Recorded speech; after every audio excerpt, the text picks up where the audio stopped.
Shalom, Assalamualaikum warahmatullahi wabarakatuh. Om Swastiastu, Namo Buddhaya, salam kebajikan.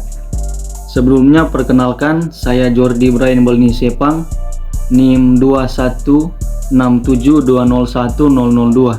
Saya dari Fakultas Ilmu Sosial dan Politik, Program Studi Ilmu Politik, Universitas Pembangunan Indonesia Manado. Pembahasan saya pada video ini, saya akan menjelaskan sedikit tentang sejarah, kontribusi, serta manfaat Indonesia dalam organisasi ASEAN atau Association of Southeast Asian Nations, atau dalam bahasa Indonesia adalah Perhimpunan Bangsa-Bangsa Asia atau Asia Tenggara. Dalam pembahasan yang pertama ini saya akan membahas tentang sejarah dari ASEAN atau Perhimpunan Bangsa-Bangsa Asia Tenggara. ASEAN sendiri didirikan oleh 5 negara melalui 5 menteri luar negerinya, yaitu Indonesia, Malaysia, Singapura, Filipina, dan Thailand yang bertempat di Bangkok pada tanggal 8 Agustus 1967 melalui penandatanganan Deklarasi Bangkok. Tujuan dibentuknya ASEAN adalah karena konflik yang terjadi di beberapa negara di Asia dengan adanya beberapa persamaan kepentingan antar beberapa negara Asia sehingga mendorong pembentukan ASEAN. Adapun penandatanganan Deklarasi Bangkok yang ditandatangani oleh perwakilan kelima negara tadi, kelima tokoh tersebut yakni Adam Malik dari Indonesia, Narciso Ramos dari Filipina, Tanat Koman dari Thailand, Tun Abdul Razak dari Malaysia, dan Raja Ratman dari Singapura.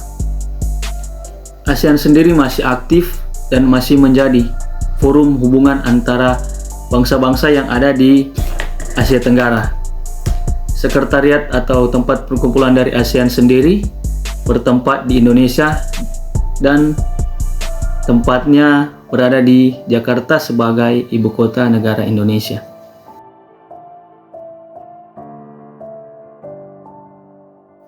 Kontribusi Indonesia pada ASEAN adalah sebagai pemimpin dalam membentuk berbagai kebijakan dan strategi untuk mencapai tujuan organisasi melalui visi dan misi.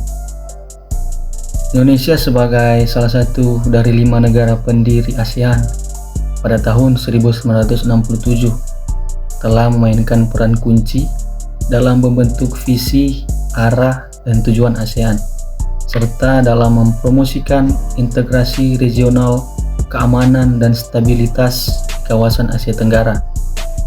Dan peran Indonesia terlihat dalam menyelesaikan perundingan Regional Comprehensive Economic Partnership atau RCEP yang mencakup ASEAN dan beberapa mitra perdagangan seperti Tiongkok, Jepang, dan Korea Selatan.